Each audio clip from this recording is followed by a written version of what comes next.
လီယိုနာဒို ဒါဗင်ချီနှင့်အနာဂတ်ကိုကြိုမြင်သူ15ရာစုအီတလီနိုင်ငံမှာလူတစ်ယောက်ရှိခဲ့ပါတယ်။လူတိုင်းကသူ့ကိုမောင်နဝေဆရာကိုရေးဆွဲခဲ့တဲ့ကမ္ဘာကျော်ပကြီးဆရာလို့ပဲသိထားကြပေမဲ့တကယ်တမ်းသူ့စိတ်ဝင်စားမှုကပကြီးတစ်ခုတည်းမဟုတ်ပါဘူး။သူ့ရဲ့စစ်မှန်တဲ့အလုပ်ကသဘာဝတရားကိုဖြိုခွဲလေ့လာခြင်း Decoding Nature ပါ။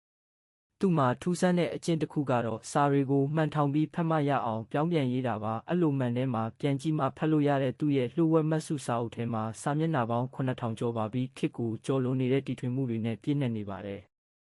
ဆေးပညာမှပေါ်မီနှစ်ပေါင်းရာချီစောပြီးသူဟာလူသေးအလောင်း3 ဆက်ကျော်ကိုကိုယ်တိုင်ခွဲစိတ်လေ့လာခဲ့ပါသေးတယ်နှလုံးသွေးကြောတွေကြွက်သားတွေအလုတ်လုတ်ပုံကိုပထမဆုံးအသေးစိတ်ရေးဆွဲခဲ့သူဖြစ်ပြီးလူခန္ဓာကိုယ်ကိုအံ့ဩဖွယ်စက်ကရိယာတစ်ခုလိုသဘောထားခဲ့ပါတယ်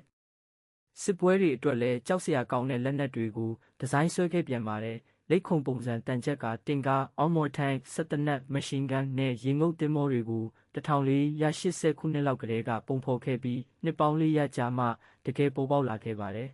။သူ့ရဲ့အကြီးမားဆုံးအိမ်မက်ကတော့ပြန်တန်းခြင်းဖြစ်ပြီးငှက်တွေလင်းတို့တွေကိုလေ့လာကဖောနသာပလို့ခေါ်တဲ့အတောင်ပံခက်ဆက်တွေကိုတီထွင်ခဲ့ပါတယ်။သူ့ရဲ့ aerial screw ဒီဇိုင်းဟာဒီနေ့ခေတ်ရဟတ်ယာဉ်တွေရဲ့ရှေ့ပြေးနမူနာပါပဲ။